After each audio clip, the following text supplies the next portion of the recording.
Hey, friends, you're listening to episode 269 of Better Than Before Breast Cancer with the Breast Cancer Recovery Coach podcast. I'm your host, Laura Lemmer.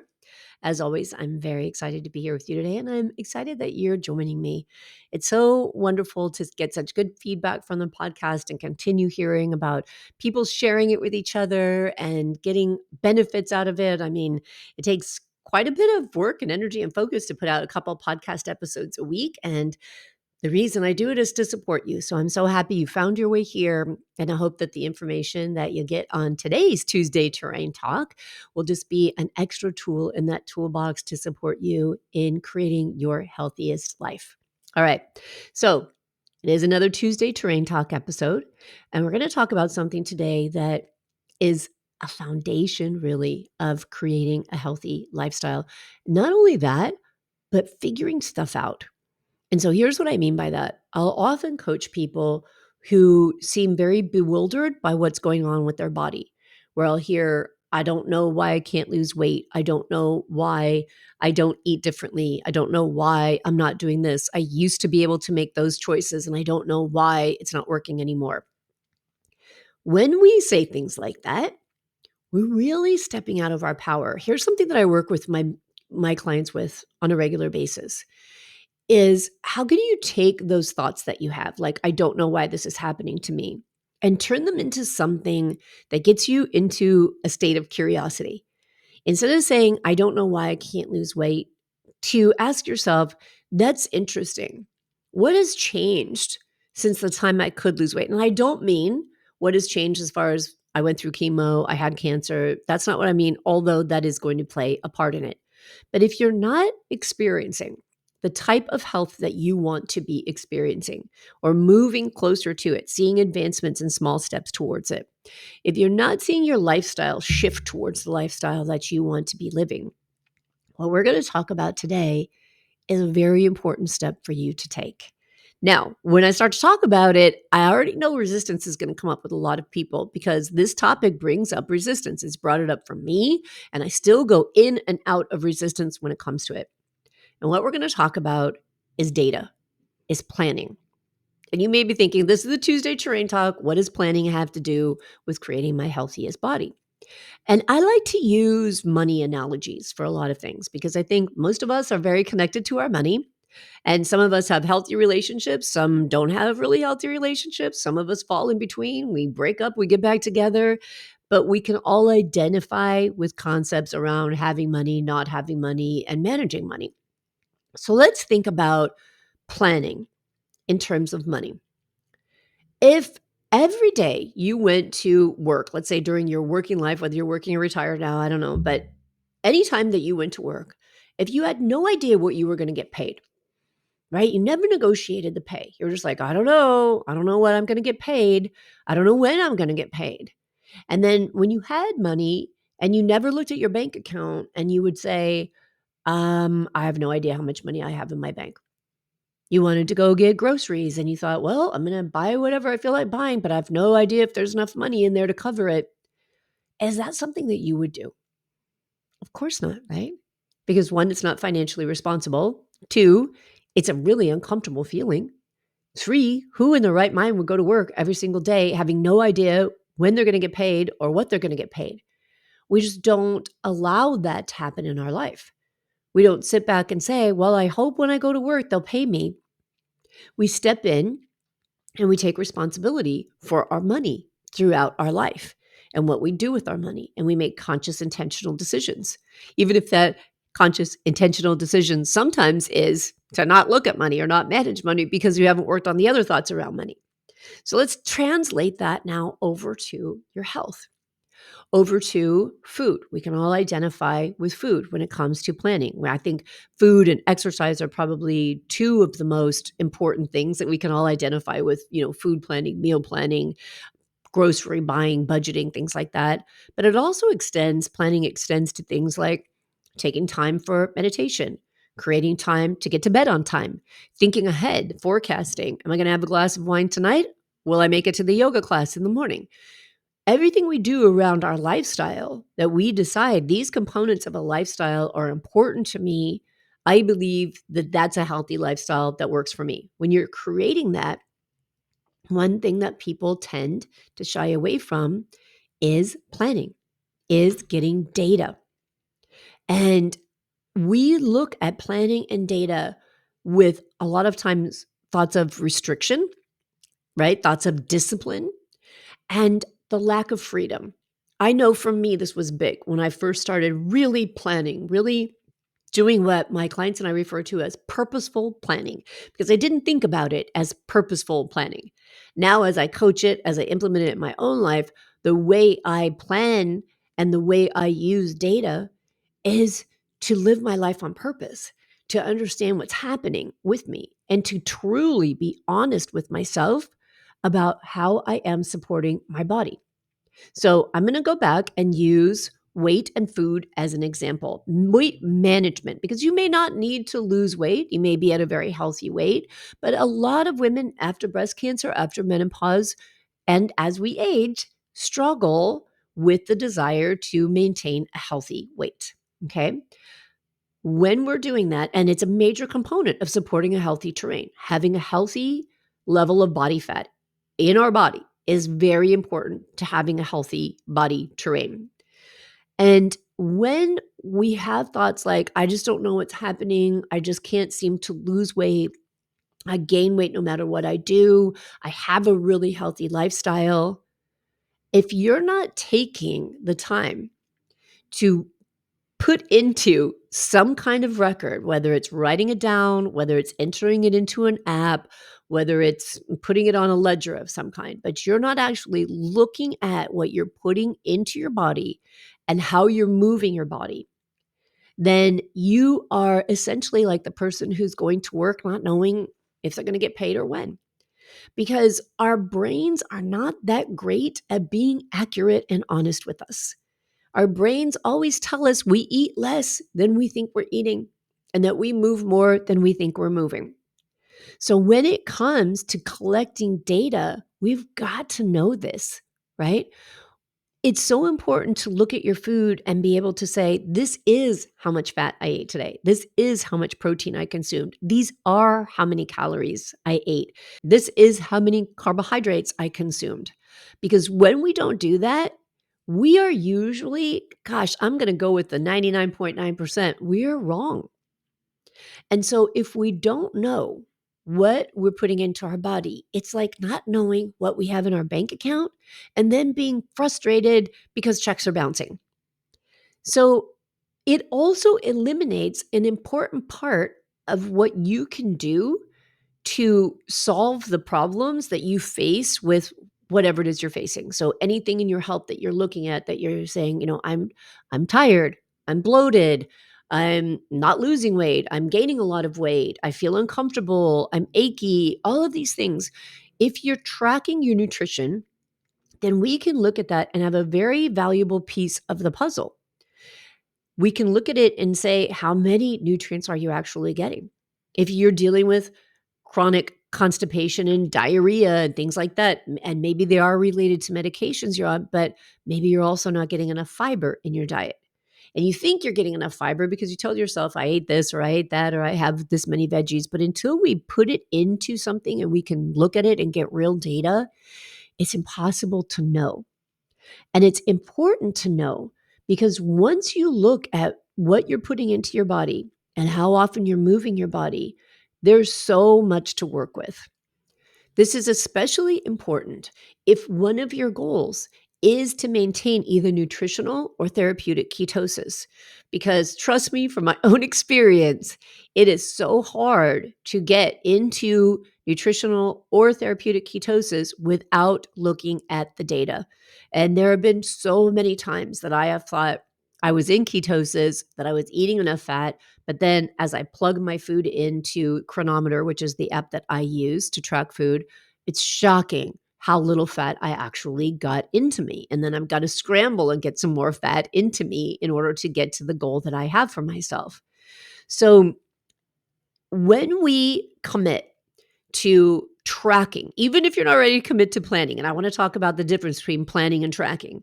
If we're not at least tracking what is going into our body and we're struggling with the idea that we're not maintaining or achieving the health goals that we want, we've got to start looking at planning and tracking with a different mindset.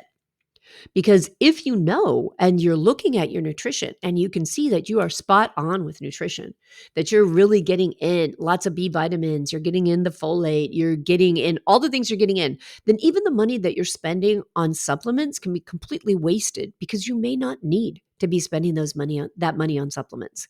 If you're adjusting your diet accordingly, you can easily get in enough calcium. You can get in enough protein. There are lots of vitamins, definitely the macronutrients, but micronutrients and minerals that we can get into our body with food, which is essential because if we're getting it in through food, it's typically going to be more bioavailable, meaning more easily accessed and more easily used by our body than it is to get a supplement, which we don't really know the quality of the supplement and how's that supplement working and do you need that much of a supplement. So if we can look at the data behind our food and see what we're actually doing and then adjust that and tweak it and work with our diet to get it to work into our lifestyle as much as possible and to get it to be optimal. Optimal doesn't necessarily mean that it's going to hit all the targets. But if we can track our food and if we can track our lifestyle habits, we can track our sleep, we can track our movement, we can track our food, then we can make some big adjustments and from there decide what additional things need to be incorporated. We can also go to our physicians with this data and say, hey, I already know. This is how many calories I consume. This is how much I move. Because even though calories in, calories out is not 100% of the puzzle, when it comes to a healthy body or a healthy body weight, it's a big part of the puzzle.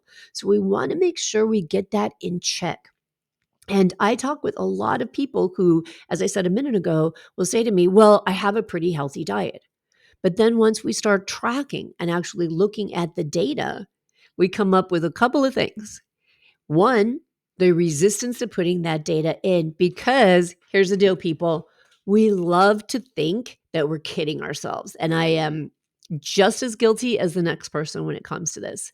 And what I mean by that is when we want to have that piece of dark chocolate that wasn't on the plan today, that we think we shouldn't have because maybe it has sugar in it or whatever our ideas of dessert might be, then we like to go into the kitchen and quietly unwrap that chocolate and eat it without anybody else hearing the, the tinfoil become unwrapped, right? If nobody else sees it, it's like that old saying, if a tree falls in the woods and nobody is there to hear it, did it make a sound, right?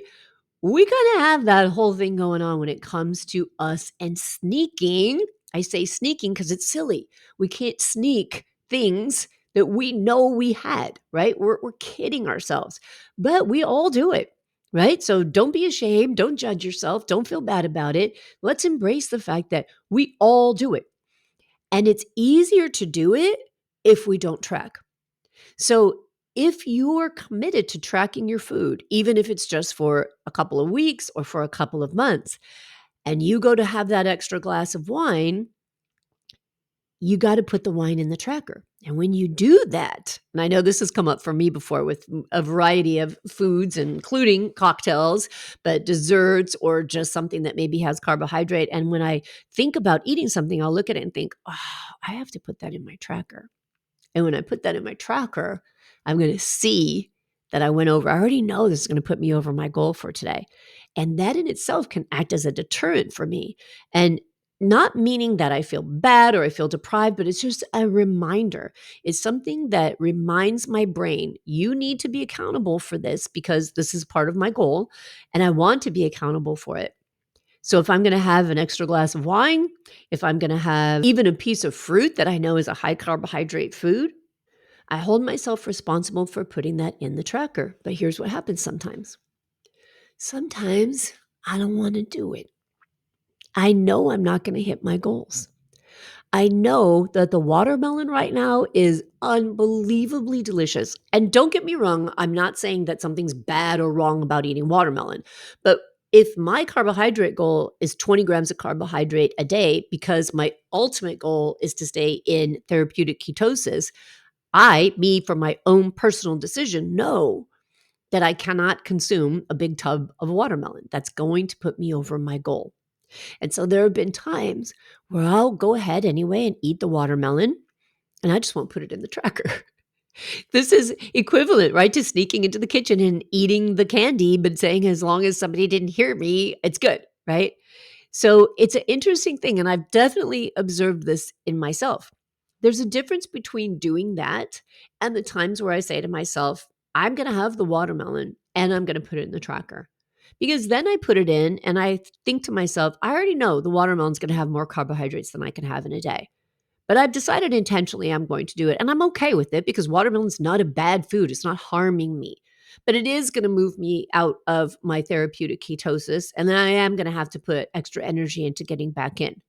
So when I do that and I put that food into the tracker and I see how far over my goal it has put me, I find that to be really helpful because then I look at it and I say, okay, let's chill out for the rest of the day, right? I'm already at 48 grams of carbohydrates for the day. Let's chill out on the rest of the day. But I'm also satisfied. I know that I had what I had. I know I enjoyed what I had. And it's all part of the complete picture. So when we use planning and tracking data to understand what we're doing and see the real truth of it, again, the real truth of it is so critical because it's never what we think it is if we're not writing it down, then it helps us in so many ways. But what we tend to do is go into judgment, and we tend to have the idea that tracking something or planning something is a matter of discipline and restriction. So I want to offer a couple of thoughts because if we can move past that thinking, then I think you can move into embracing the idea of meal planning and of tracking nutrition, sleep, exercise, and lifestyle habits as something that can bring you a lot of joy. Because here's the deal: you get to decide what you're going to do throughout your life. All tracking is taking an honest look at it. So if you find that you resist that, notice that for yourself and check in with yourself and ask, why am I resisting it? Let's get curious there. What's behind the resistance? A lot of the times it's going to be, I don't want to see it because I already know it's something that isn't serving me to get to my goal. That's so important because you see where if you know that and you can work on that and you can embrace that for yourself, then you can move away from, I don't know why this is happening to me, right? When we talk about creating our healthiest terrain, we've got to step up and be in charge. We've got to consciously make decisions and choices, and we have to use these kinds of tools like chronometer, or some people use MyFitnessPal or whatever tool it is that you use. We use these tools as a benefit for us to increase our awareness of the choices we're making and the results those choices are bringing to us. When we talk about creating the healthiest terrain, we are in charge 100%. So if you were in charge of anything in your life 100%, are you just going to let it be willy-nilly? Are you just going to say, well, let me see what happens? We won't track anything, but we'll just see how it goes. Of course not. So when we take responsibility for creating our optimal health, and for deciding on the goals, not, and because I mentioned weight here and I mentioned food, so I want to be careful, not to hit a number on the scale, but to feel the way we want to feel, right? So over the last 2.5 years, I've lost 75 pounds. I lost that weight because I wanted to feel more comfortable in my body. I wanted to feel safer. I felt like lowering the amount of body fat on me was safer and would benefit me and lead to a healthier outcome, hopefully lead to a healthier outcome, but definitely support the outcomes I'm trying to achieve as I work to support my body's ability to heal. So when I think about planning my food, and I'm going to tell you right now, I'm not great at planning my food, but I am good at tracking my food. Now, I said a minute ago, the difference between planning and tracking. Now, I work from home. So when I am at home, I know what's in my refrigerator. And every weekend, when we do the grocery shopping, I kind of gravitate toward the same basics. I know I'm going to have a salad every day. So I know what components I like in my salad. I know what kinds of proteins we have in the house and that I keep in the house.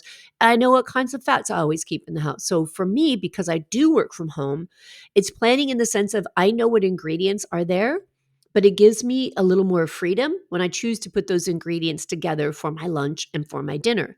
For me, that's enough planning. For some people, they like to plan the exact meal. And that is something I was much better at when I worked outside the home. Then I knew I was going to make X amount of salads. I was going to keep certain things either in my office or bring them back and forth with me. So when it comes to planning, you can shift that so that it fits your lifestyle and it fits your mentality. And what I mean with by that is if you have a difficult time wrapping your head around planning a specific meal, then be okay with that. Notice that for yourself and ask yourself, what's the thoughts behind it? Why do you tell yourself that? And are those thoughts true? And are those thoughts helpful? So if your thought is, well, I like to be free to choose whatever I want. Well, even if you prepare your lunch and you take it with you to your office, you can still change your mind and you're still free to choose whatever you want.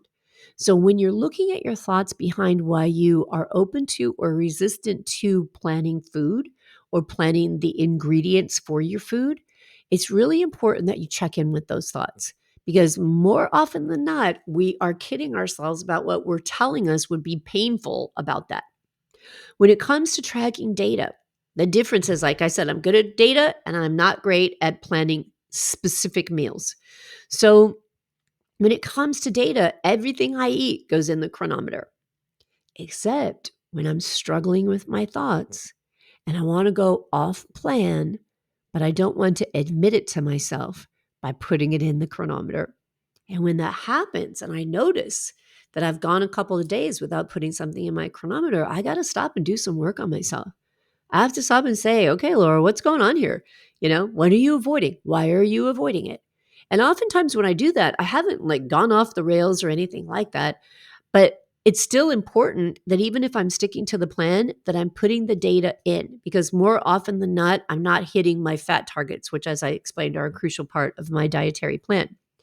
So when it comes to the data, that means find a tool that you can plug things into and use as a journal to just be honest with yourself and increase your awareness of how you're actually treating yourself, how you're actually nourishing yourself, and how you can feel more in control of what's going on with your body. You can eliminate those pieces that otherwise would be ambiguous. And then you can drill down and see, okay, if I've done all these things and I'm still feeling this that I don't want to feel, what's next?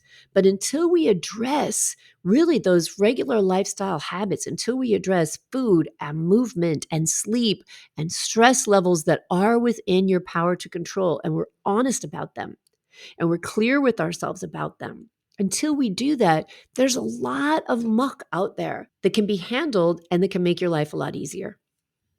So, the most common thought that comes up that I hear, the most common comment when it comes to putting everything in a tracker is, oh my God, that's so much work. I hate that. I don't want to do it. And I know, and neither do I. And it is work, and it takes intention, and it takes energy. But it also is so important for the reasons I've already talked about. But another thing that it helps you with when you commit to it and when you can find a thought that helps you embrace it a little more. So for me, that thought is, oh, I enjoy tracking my food because it's fascinating to see what I'm actually consuming. I enjoy tracking my food because it's really cool to be able to achieve therapeutic ketosis. So I've had to find ways of looking at data tracking as something enjoyable for me. Another thing that it's helped me with is really simplifying and making choices that are more aligned with getting me to the goal I want. And what I mean by that is when I'm committed to tracking my food and looking at the data, I go out to eat a lot less because I don't know what's in the food when I go out to eat. I can kind of guess, I can guesstimate. And yeah, I can order a chicken breast or broccoli, but I don't know how much of anything has been put in that. So I'm kind of guesstimating when I go out. I still do go out, don't get me wrong. But even when I do go out, I try to simplify what I'm eating so that it's something that's easier for me to track and be honest with myself about. So I think that when we use data, and when we embrace the fact that data is so vital to creating the healthiest terrain that we can possibly have, the healthiest body that we can live in, when we embrace that, we can get a lot more benefit than just the downside of taking extra time to plug something into an app. So I hear from people all the time, I probably need more vitamin C, I need more vitamin E, I need more vitamin D, I'm probably not eating enough protein. But it's important to know those things, and there's only 2 ways to find that out. 1, track what you're putting in your body and see what it actually is, and 2, look at your blood work and see what your blood is telling you. Because oftentimes we may be consuming things through supplements that we don't really need, and sometimes that can even be over-treatment. There's this idea, in standard of care with chemotherapy, radiation, surgeries, we hear people talk about overtreatment, right? That maybe that was more chemo than someone needed, or maybe they didn't need all that radiation. And people talk about what can happen if we have overtreatment from standard of care therapies because they're so strong, right? They're so incredibly toxic and invasive. But we can overtreat ourselves with natural things just as easily. Our liver has to be able to detoxify. It has to be able to process everything that goes through the body. So if we're not tracking our diet and we're not looking at our lifestyle habits and we're turning to supplements to try to make up what we perceive as the gap, even if we don't know that there's a gap, we could be over treating ourselves in that way as well. So when it comes down to the data, it's important as the foundation because it's literally the blueprint, right? Without the data and without knowing what you're actually doing, it would be like putting a house together with no blueprint. And I don't think that's going to be a very quality built house, do you? So I love talking about this, and I would love to hear from you about this. I would love to hear, what are your biggest challenges? What are your thoughts that come up when you think about planning out your nutrition or tracking the data for your controllable lifestyle habits? And when you think about that, if the thought comes up that says like, oh, that's a lot of work, I want to solve that right now by saying, yeah, it is.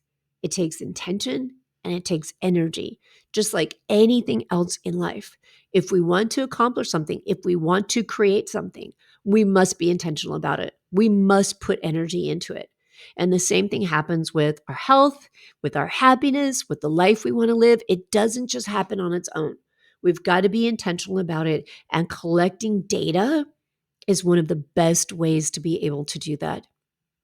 So, you can find me on my website, thebreastcancerrecoverycoach.com. Join my life coaching membership, the Better Than Before Breast Cancer Life Coaching Membership, where we coach and we work on these thoughts that stop us from doing the things that support us in the best possible ways. And we work on the ways that we can think differently to create the lives we want to live. Another program that's available on its own is my 90 Days of Wellness. And this is a heart centered approach to health. I think it aligns so well with our terrain talks because it helps you look inside instead of outside. It helps you really look at yourself, which data is doing too. What am I putting into myself? What is really happening? What am I feeding this amazing body? And how much more does it need? Or what different things does it need? We don't know that if we're not listening to ourselves, tuning into ourselves, and asking ourselves to be honest, to be willing to be honest and transparent with ourselves about what we're doing. All right. So it's super important when we are empowered to create our optimal terrain that we empower ourselves to be honest with ourselves without judgment, right? Just with curiosity, with a goal of increasing awareness. Because as you increase awareness, organic change will start to take place. All right. And I'm here to help and support you with that. So I look forward to hearing from you, and I'll talk to you again real soon.